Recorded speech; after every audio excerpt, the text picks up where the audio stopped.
Hey everyone, Willow here. So there's something really cool that I bet you never heard of before. The penis and the vaginal canal each mirror a full set of your body's organs: the heart, the lungs, the liver, the kidneys, the pineal gland.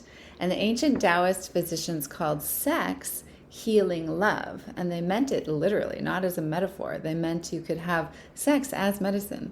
They even prescribed specific sexual positions to patients, the same way a doctor today might prescribe a stretch or a supplement, because certain positions stimulate certain points along the body more directly than others. So Leah and I are going to be teaching all of this live on September 2nd in a brand new masterclass called Beyond Pleasure, the sexual reflexology map to radical healing.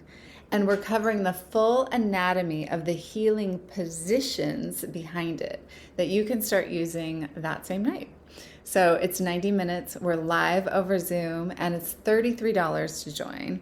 And the cheat sheet and lifetime replay access are an additional $11. Spots are limited, so don't wait on this one. Get your tickets at sexreimagined.com/events.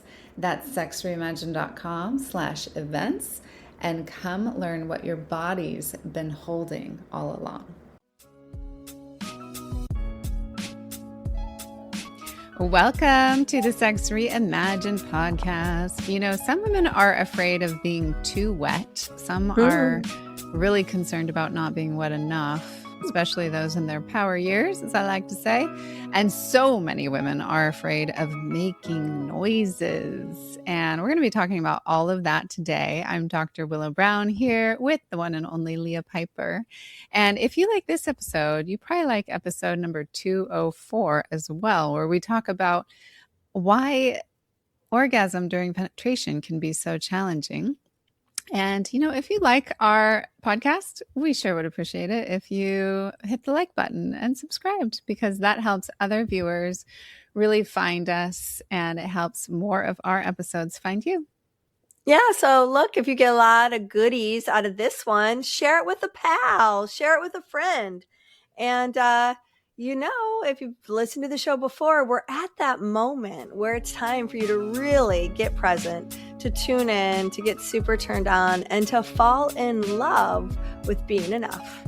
Welcome to the Sex Reimagined podcast, where sex is shame-free and pleasure-forward.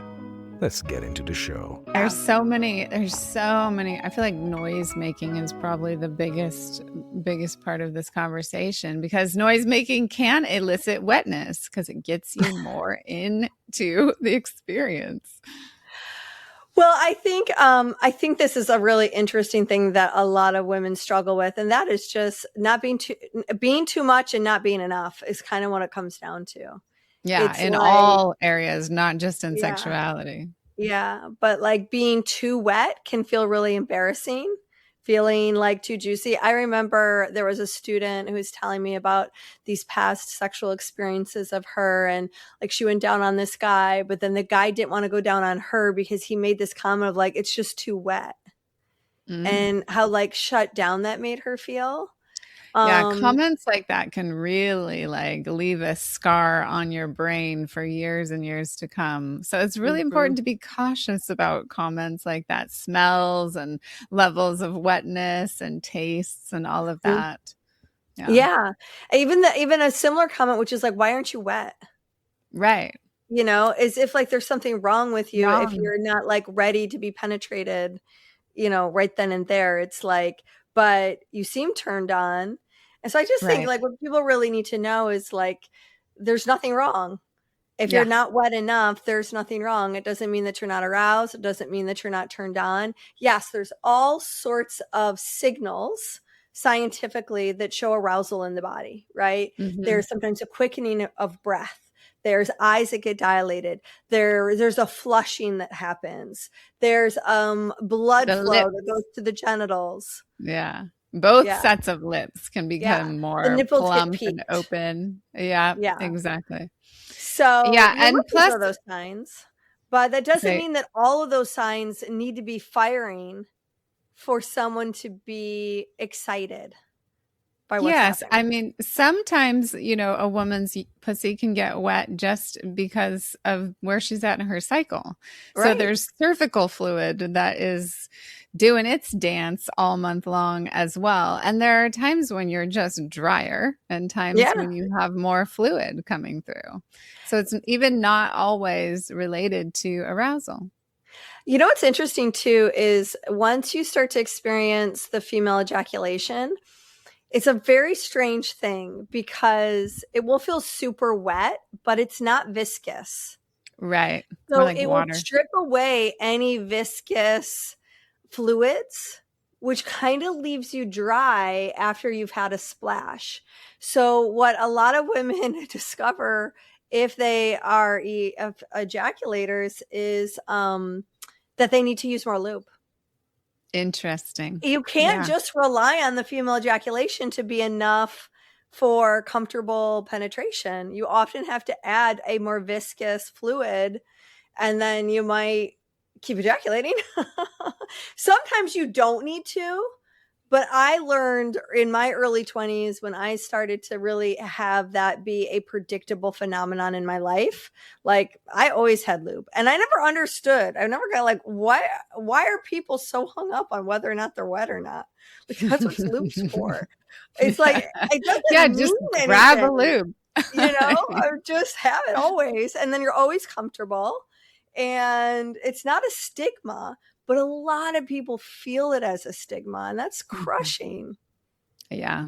Yeah. I mean, it's so easy to just have some coconut oil on hand and you have a much better experience all around. Times during the cycle when women tend to have a lot more lubrication is around ovulation. If they're still in their fertility years and they're still having a menstrual cycle, then during that fertility time, their pussy tends to be more wet anyway, because that is the time that, penetrative ejaculatory sex would co-create new life. And so it's nature's way. And then other times when things might be more dry is right after you bleed, and could potentially also be right before you bleed. And it's interesting too how desire and arousal levels shift during those times as well. Like we need more foreplay, more time, more ramping things up slowly over a longer period of time right before we bleed.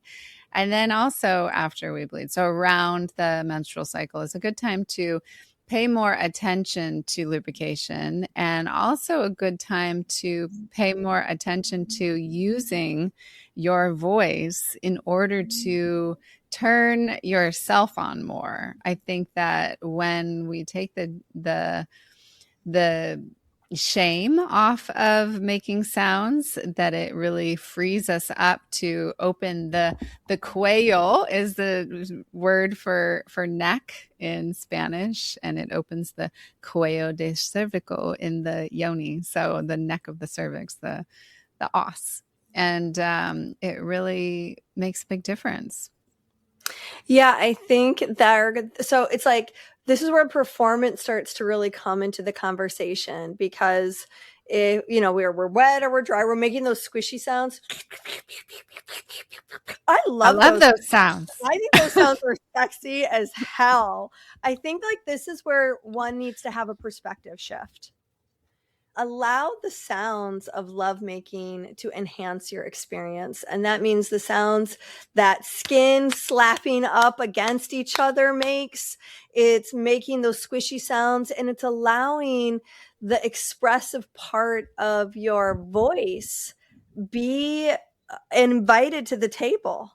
It's getting into the habit and being actually intentional about the sounds that you're making, because it's a form of communication with your partner. It helps your partner understand where you're at in your arousal cycle, and it brings a more arousal to your body when you can call in the sensations that you desire to feel by making the sounds of what it might feel like if you were experiencing it. And there's an important distinction from faking, because 100%. There's this edge that you're playing with. Tantrikas know that if I make the sound of pleasure, pleasure comes to me. If I wait for something to be worthy of a sound, to make the sound, I might be waiting all night long. So if you can get in the habit of dropping so deep into your body that you allow the movement of what you're experiencing to pass through the lips, which I was just doing this meditation with a client today. We were sitting back to back and we were dropping into the breath. And I was having him like really engage. He knew he was feeling stagnation in his belly and in his heart. And so we just like dropped in. I said, I want you to study the movement of your breath going up and down the spine. And you're going to feel my back. And as you begin to breathe into the lower lungs, your whole skeleton's going to move. And eventually it's like you're going to feel a wave that starts to just move up and down your body. And it's just going to feel natural to just begin to sigh. As you're letting it go, then you start to feel like your breath becomes like the sound of the ocean. And your body, you just allow your body to move. It's subtle, but it's connected to a certain essence. So it has authentic rhythm. And if you give yourself permission to be connected to your breath while you're breathing, there's a natural sound that occurs, but you have to kind of invite it. You have to like let your shoulders drop. You got to invite your belly to get soft. You got to really go, what does it feel like when I really pay attention to my breath? My whole spine actually moves with the breath because your lungs are huge. Your lungs got to fill the lower lungs, get the upper lungs filled up. It makes your shoulders move up and then you drop back down on the exhale. It's these subtle moments where I think you can really train your body to get comfortable with some audible sound. Look, screaming's great. Rock down the house, rock down the neighborhood with your sounds of love. But it's okay if you're not there yet. Just try subtle sighs, a little groan here and there. It doesn't have to sound crazy. You can still keep it within the privacy of your room. But like you said, the throat has a deep, deep connection to the yoni. So when you make the sound of sensation, doesn't even have to be orgasmic yet. I'm not suggesting you wait until you have an orgasm. That's actually missing the boat. You got to get into the rhythm of the sound a lot sooner. Let's take a quick break. There's a moment that happens in really good sex. Your breath slows, your skin wakes up, your mind goes completely quiet. Most people have touched that moment once, maybe twice, and then they've spent years trying to find their way back. Tantra is the map back, and this September, we built you a summit around it. Tantra Unlocked, a map to sacred sexuality for real people. It's a free, live, 2-day online summit happening September 16th and 17th. Over both days, you're going to hear from 12 teachers on topics your sex life has been waiting for, how to stay emotionally connected during sex, how shame lives in the body and how to release it, how your sexual energy is the greatest untapped manifestation power you have, how to reclaim desire after midlife, and what a 5-minute daily tantric practice actually feels like in a real body in a real life. This is not theory. These are real embodied practices that work whether you're partnered or solo, skeptical or a believer, or somewhere in between. Yours to attend at no charge. And there is a replay window after both days close, so you will not miss a thing. You can binge to your heart's delight. Yeah, your body's been waiting for this conversation. I hope you come have it with us. You can register at sexreimagined.com/events. That's sexreimagined.com/events. And we will see you September 16th and 17th. Absolutely. I mean, I have someone in my realm right now who's like, can we record your sounds? And I want to make song out of it. Like, can't get enough of the sounds. Like, it's fixated on all the little sounds that come out since the voice is so freed up, which is interesting because I didn't used to be so freed up in my voice. And, you know, it took a long time. I think one of the most shut down places that is like inside of 90% of women is right here, right at this place where the heart and the throat come together. We call it the avenue of expression in the cranial sacral world. And so often I will go to this area and hold my hand there and really start to unravel and unwind whatever's stuck there, and getting all people to sound, but in particular women. It's just like, it's such an incredible freeing up of so much stuck energy in the body. Now, I come from the Taoist practice. I was doing Taoist sexology for probably 20 years before I really stepped onto the tantric path. And in Taoist sexology, sounding is not big. It's actually, you want to keep the sound in so that you're keeping all of the energy in, and you're moving energy to certain places in the body, like you would orgasmic energy, moving it to the adrenals or the pineal gland or somewhere like that. But you're moving energy with the breath always.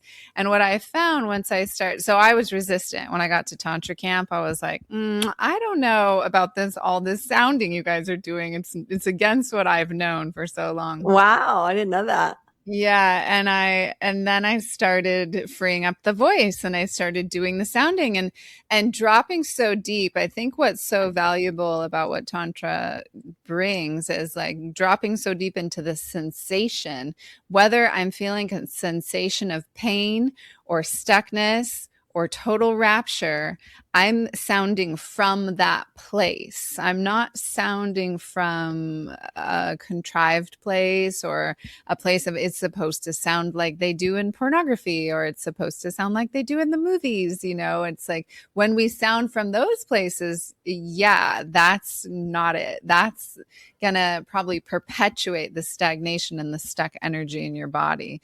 Maybe not, but definitely if you can go into it and really experience the sensation, make the sound of that is what will free up and open up more pleasure, more arousal to your experience in the moment. So, what have you decided, having lived a more Taoist tradition and also a tantric tradition, which do you prefer?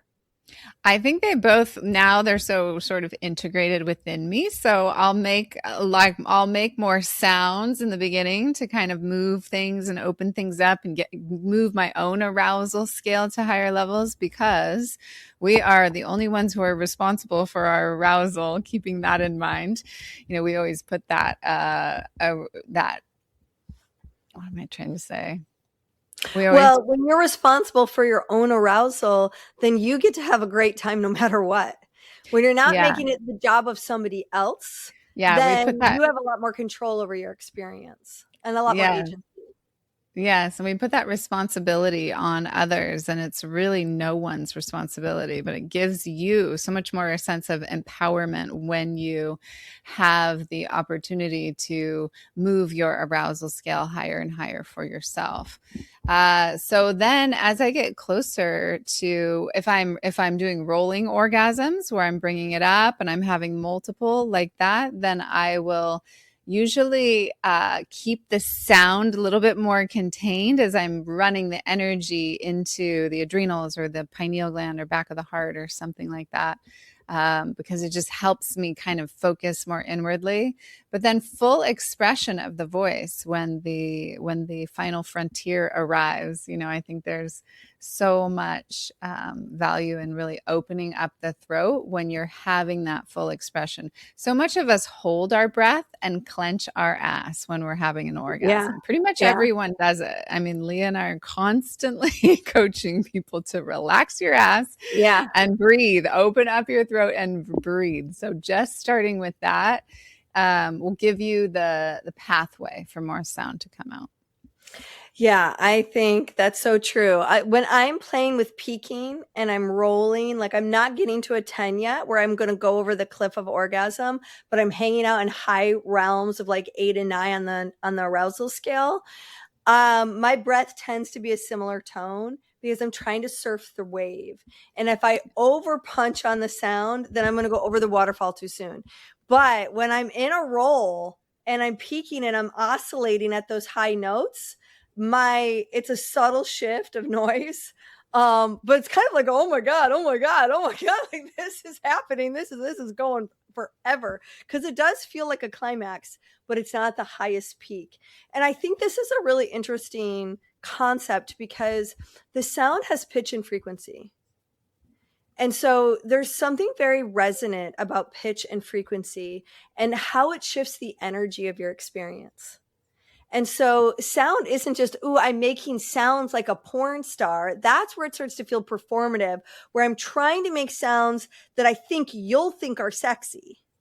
Right. Instead of like making sounds because you're moved. Right. That's There's a lot of pressure. movement happening in your system. And it's about coming alive. And it's also about your own internal mastery of using your body like a musical instrument.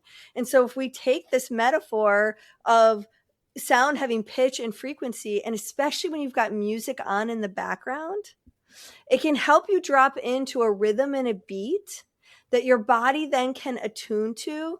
And so this rhythm and this beat kind of matches the energy and the flow with which you're co-creating, or maybe you're by yourself. Like follow that, let yourself let go into the non-self-conscious part of the experience. Because once you're in higher levels of arousal, it's like, what happened to all that self-consciousness anyways? Like I've now stopped worrying about my belly rolls. You know what? I'm no longer worrying that my thighs and my ass have multiple rolls when they're bent, when my leg is bent. You know, it's like, it's all just juicy.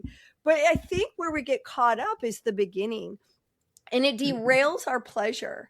It derails our experience of freedom and aliveness with a partner when we're worried, oh my God, I'm not getting wet fast enough. Oh my God, I'm too wet. I'm sloppy. Oh my gosh, I don't want the children to hear, or I don't want the neighbor to hear, or I don't want my partner to hear. Like, what if they don't like my sounds? And so we just swallow it all down, and it stays compressed like cement. Oh, it's not good for your health, man. It's a lot of inhibition in a realm where we are already super inhibited and super oppressed by the past eons of oppression of the feminine. I mean, you can see it everywhere. But go ahead.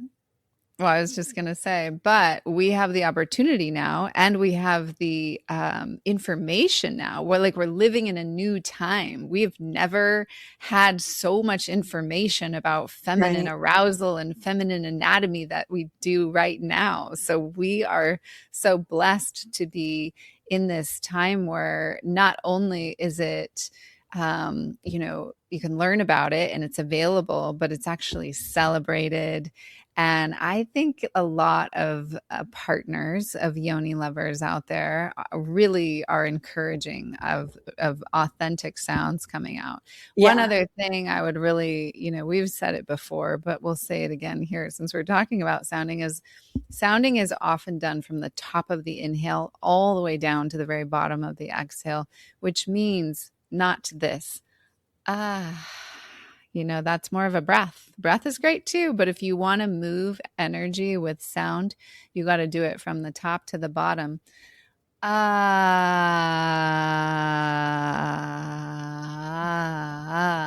the way down to the very bottom of that breath. There's more. If you have a good long exhale, you can go all the way to the bottom.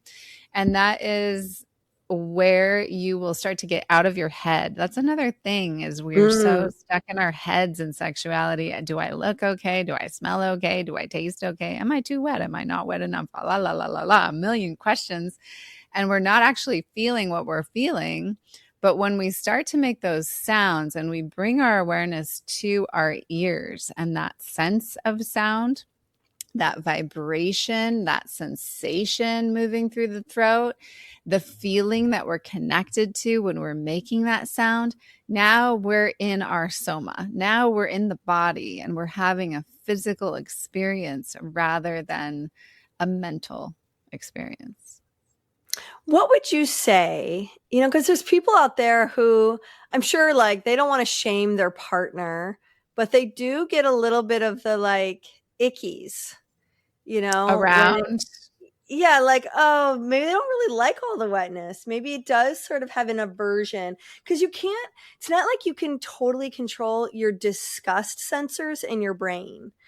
Those happen, and we don't, you don't always have control over it. I know that there's a mindset shift that you can create for yourself to help counter the disgust sensor in the brain. But if you really find it icky, what's your advice to the person who's like, look, I don't want to shame my partner, but I can't help that smell or that sound or that stickiness is a turnoff to me. Let's take a quick break. Okay, Willow, can we talk about Santa Barbara for a second?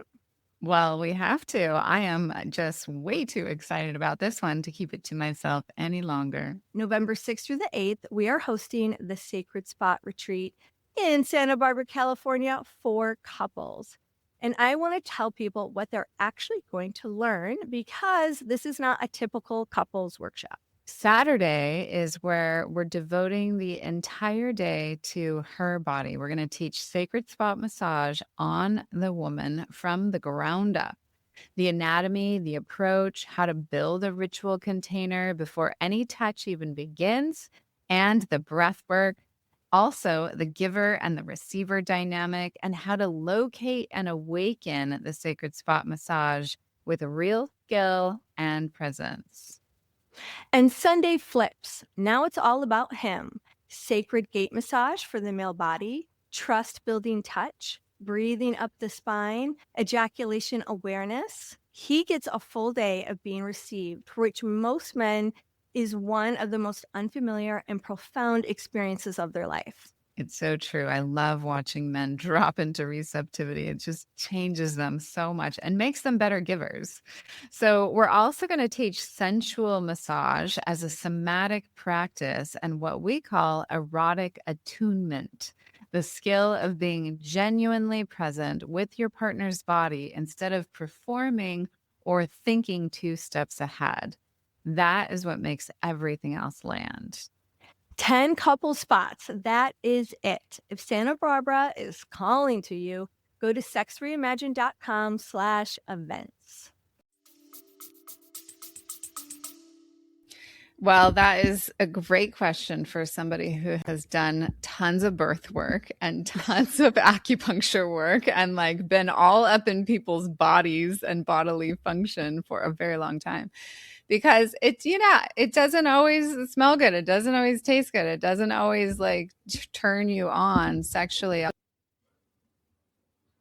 What's going on. And it definitely relates to how well we take care of our bodies.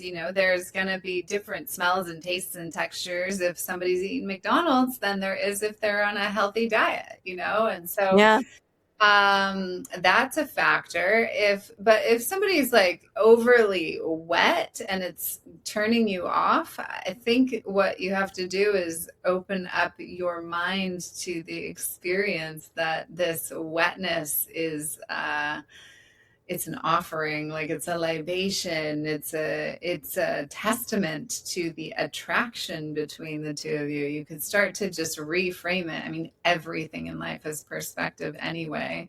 So there are plenty of times that I've worked with women in labor. I've worked with men in Tantra, and it just, I don't love the smell. It's not a super turn on for me. I don't love all the fluids that are coming out, but it's like, it's that person's opportunity to be in full expression.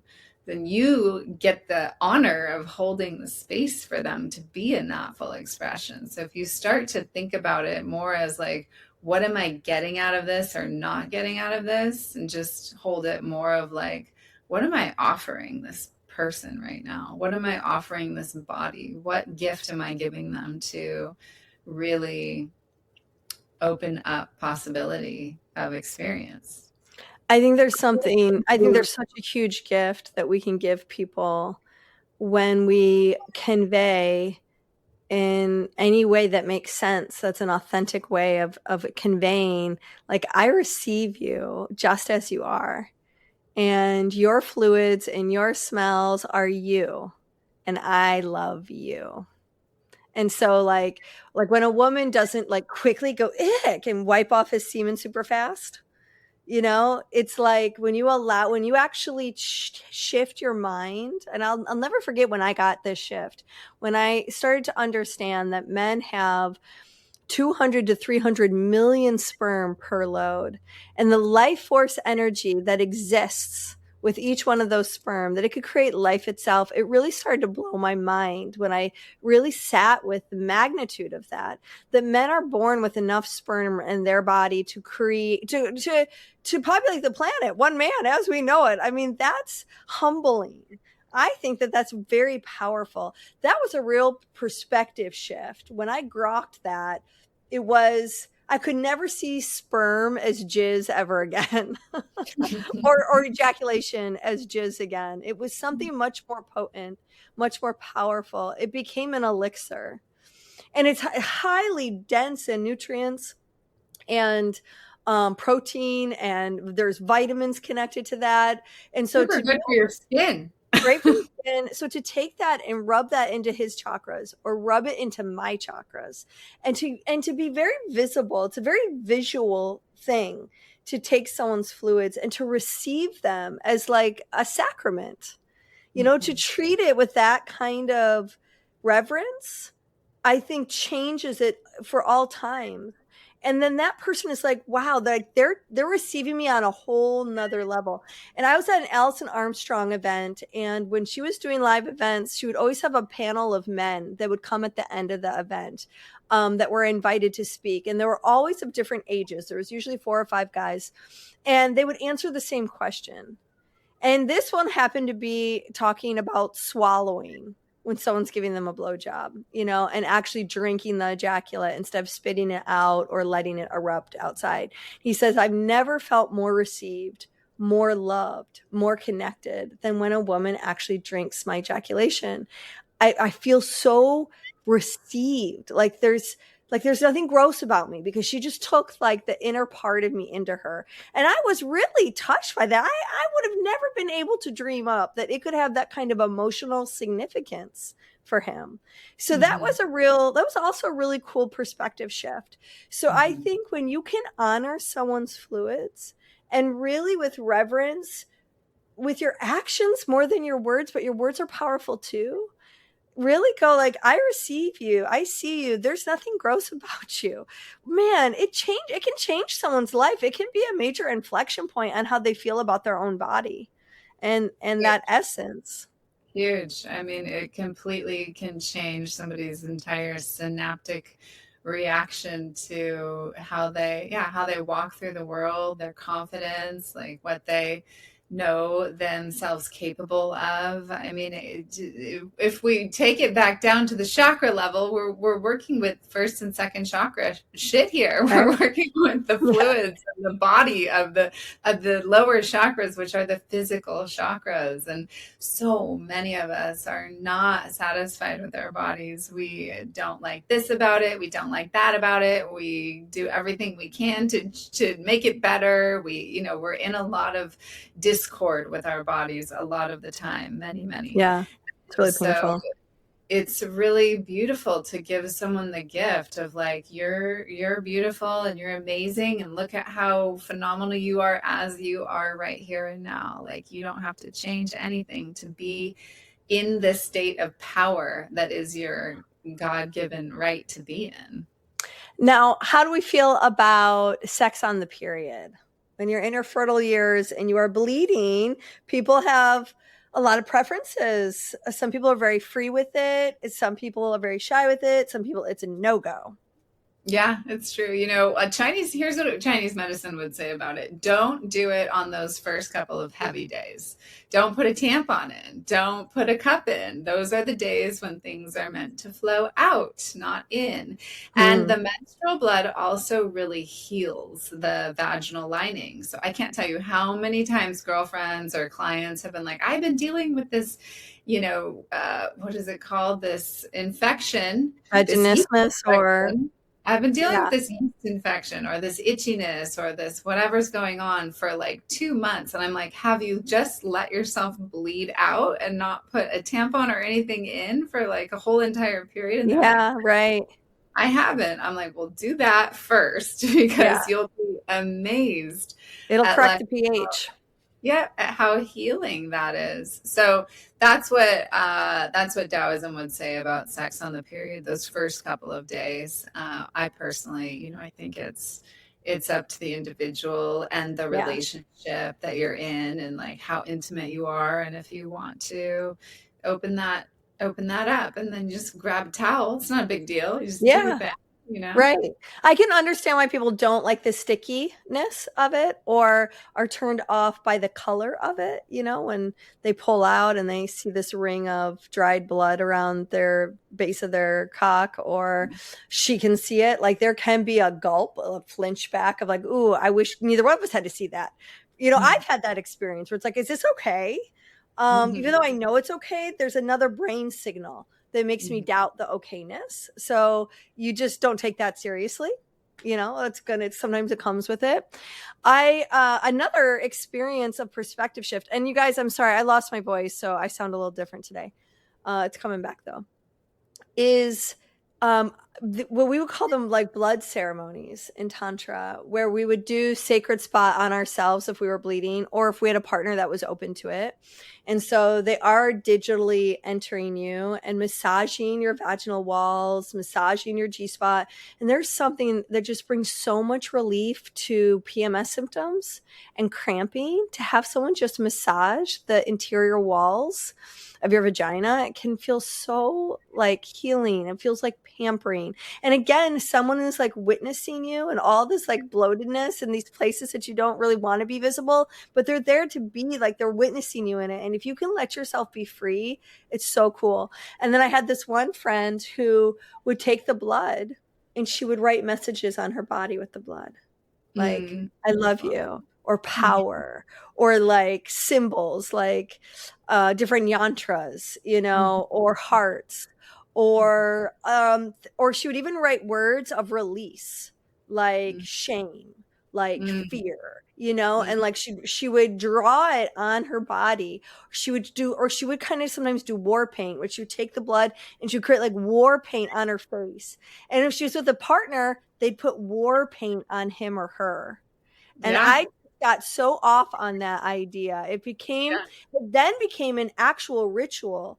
And so oftentimes if I'm working with a woman and she's still in her fertility years and she's like, oh, I'm a little nervous because it's like the end of my period. I'm like, no, like come back when your period's full on and let's go through a real ritual of transformation where we use the potency of this blood.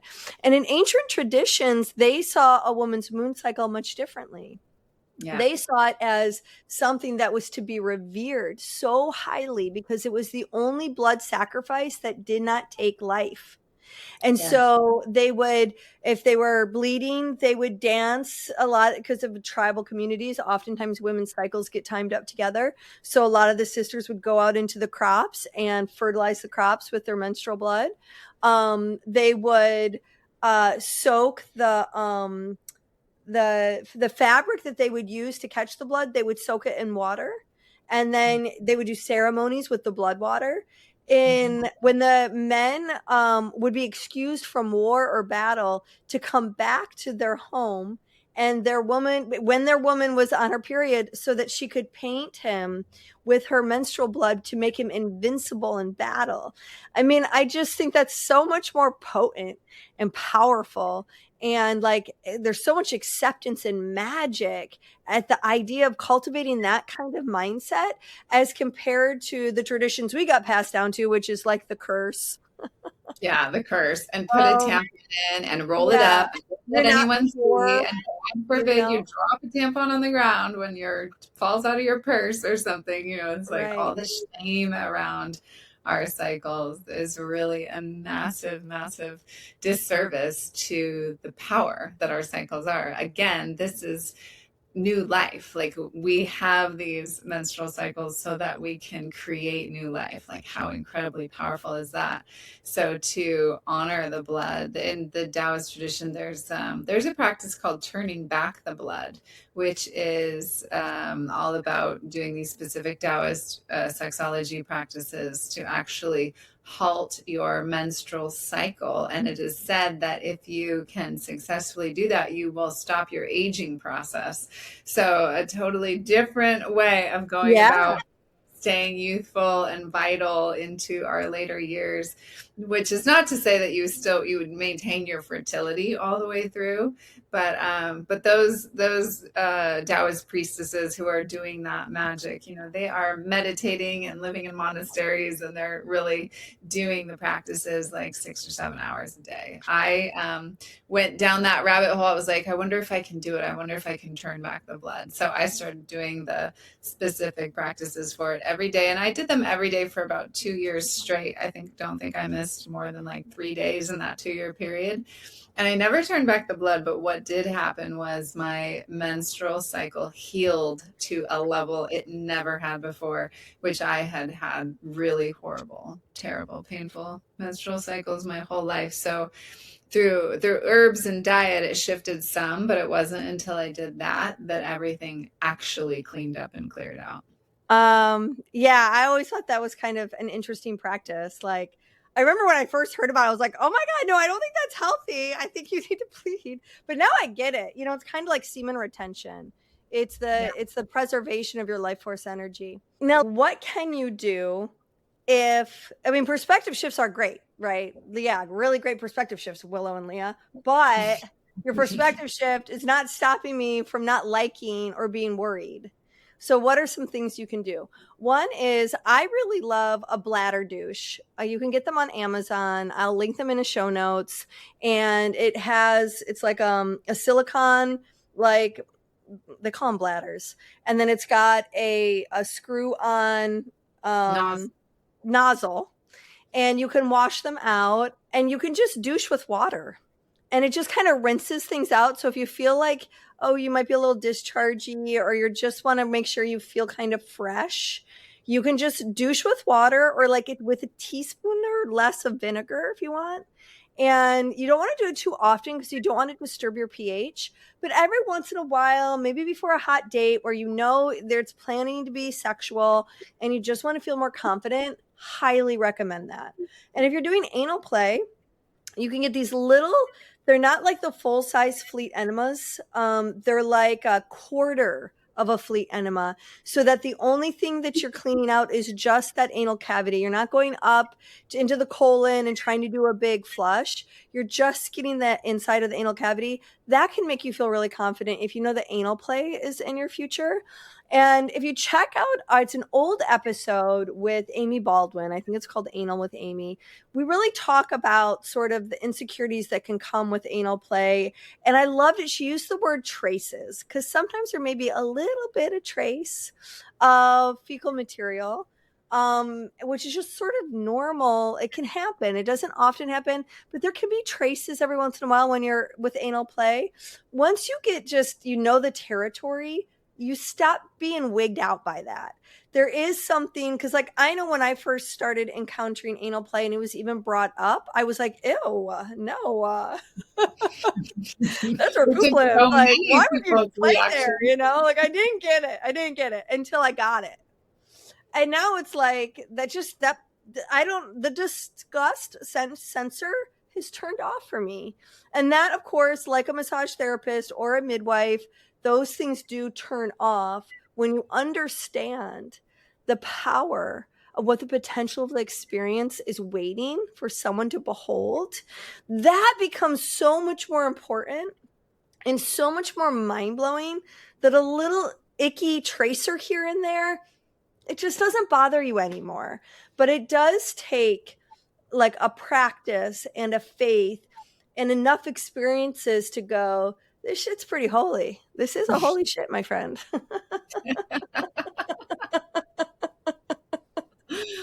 Yeah, and don't be afraid of a little poop on your fingers. No. It washes off.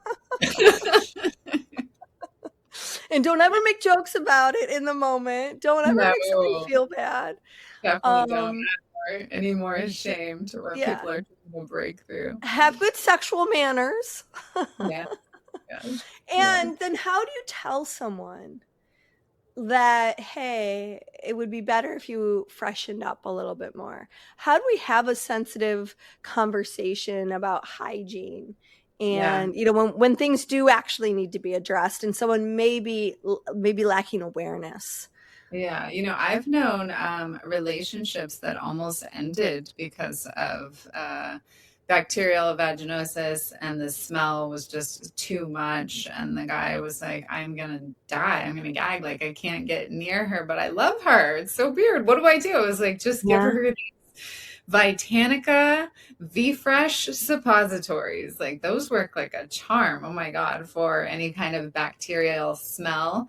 And I would say, if you're in a situation like that where you're like, okay, you need to stop eating 75 ho-hos a day, or you need to freshen things up down there, whatever it is, you just want to be really gentle and start the conversation with, like, all these things that I love about you. I love so much about you. And I really think that I would have a more enjoyable experience in our sexuality if this thing shifted in your body chemistry. And here's what I've learned is a way to shift that body chemistry.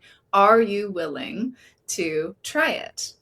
Kind of bring curiosity, make a positive sandwich, bring curiosity forward. Don't ever make it like they're wrong or they're bad or they have something wrong with them. Always make it like, hey, I think we can do better here. Let's see if we can. I want to really use my sense of smell as a way to kind of get even more turned on.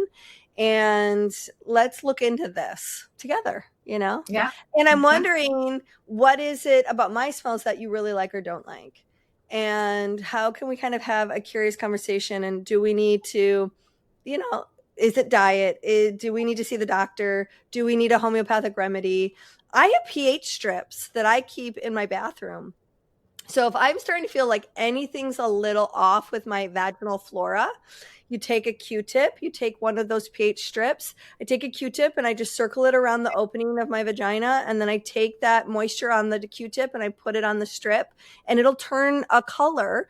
And then I match the color to the color strip on the bottle and it'll tell me, is my pH off a little bit in any direction? And it is so helpful. I can't tell you, like, I recommend those to everyone. I'll put them in the show notes so that to just feel more, it makes me feel more confident to just kind of know, okay, how is everything down there? Why does something feels a little off? Let me double check.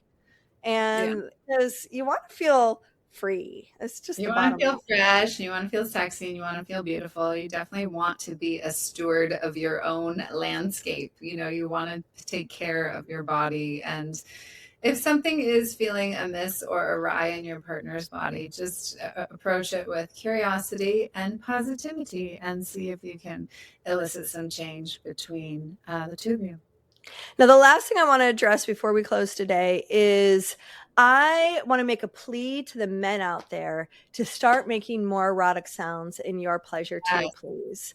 100%. Like, let me tell you, when I'm working with a man who's really starting to get that his orgasmic release is more intense, more powerful, and lasts a lot longer when he harnesses his breath and his sound, it is a eureka moment. It is so amazing to be the witness of their pleasure rolling when they're not holding their breath anymore. They're not all scrunched up, contracting their whole body as they wait for the launch.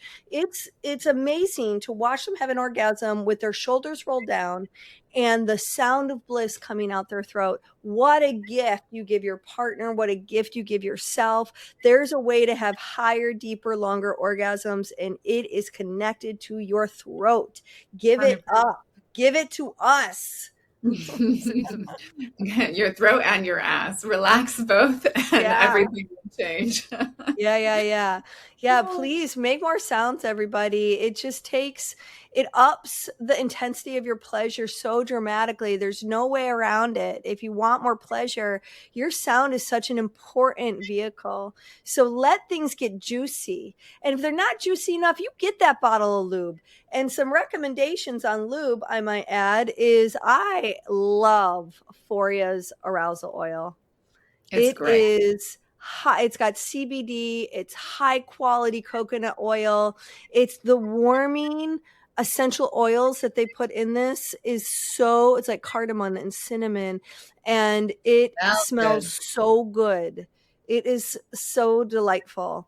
I'll put a link in the show notes. You can always buy it on our website. Yeah, I'm a big fan right now of the pleasure pods. But you're like, I can't find my really pleasure. fun. I need one of those because I never got a sample. I had to give my sample away. Yeah, I'll give you a bunch. I have a bunch. Okay. Yeah, the shape of them and then the way they melt, like when you're massaging either, the yoni or the lingam or the belly or the face or anything, when you're massaging anything, it's so good for your skin. Like those are called pleasure pods. Pleasure pods. We'll put a link in the show notes. Okay. And Uber Lube is also a favorite. We sell that on the website as well, but I have to say I like Foria more than Uber Lube. Yeah, I agree with that.